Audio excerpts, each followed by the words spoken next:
To have an infinite amount of time, you must also have an infinite amount of possibilities in that set of time. And the same thing works when it's flipped.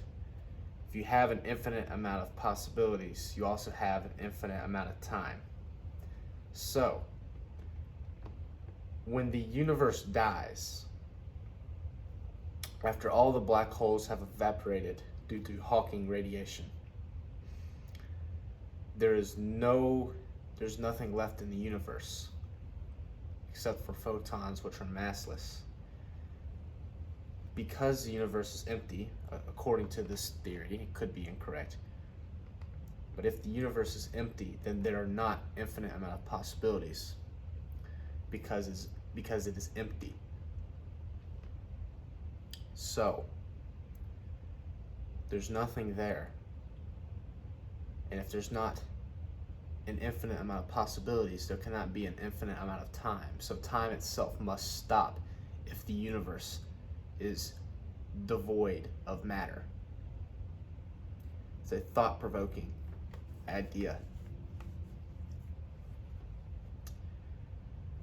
And it just brings a couple interesting questions, like if what's more disturbing, that there's a start and the end to the universe, or that there is no start and there is no end. It's eternal. The same thing goes to the size of the universe. What's more disturbing? An infinite universe where there's infinite possibilities, or a finite universe where there's some sort of edge, there's some sort of boundary.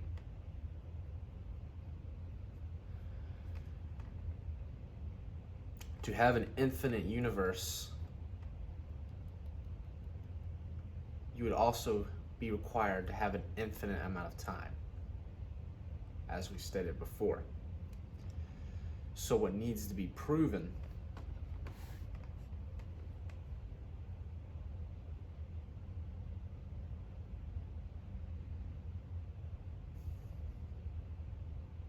if it could be proven in some way that the theories about the end of the universe decaying, the universe dying,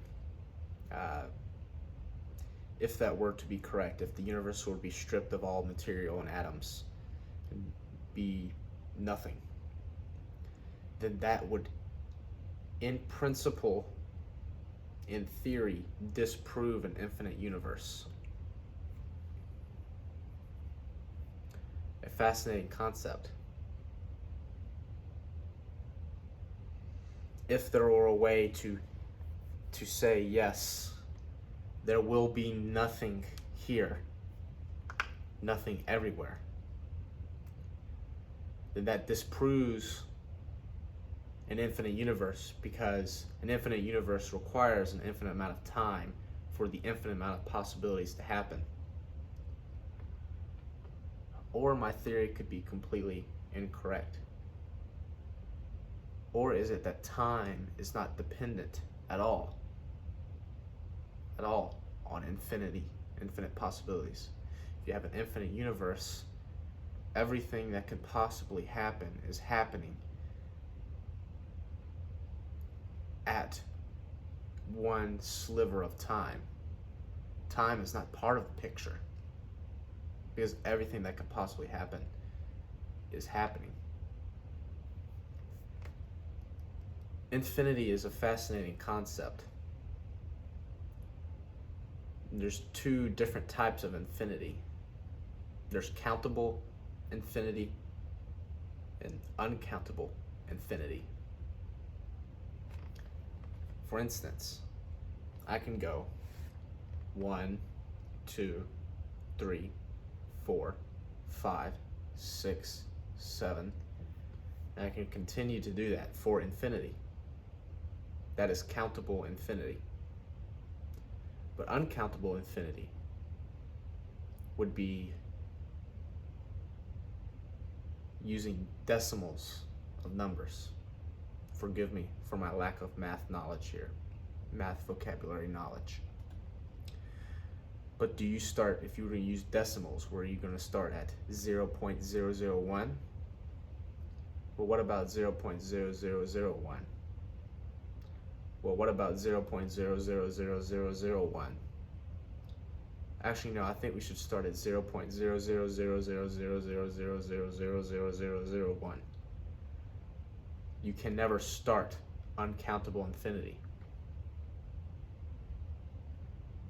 So therefore, in a way, countable infinity, going from 1, 2, 3, 4, 5, 6, 7, 8,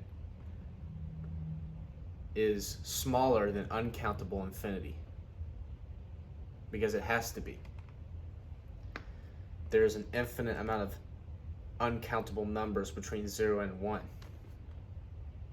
But at the same time, they're both infinite. They both just go on forever.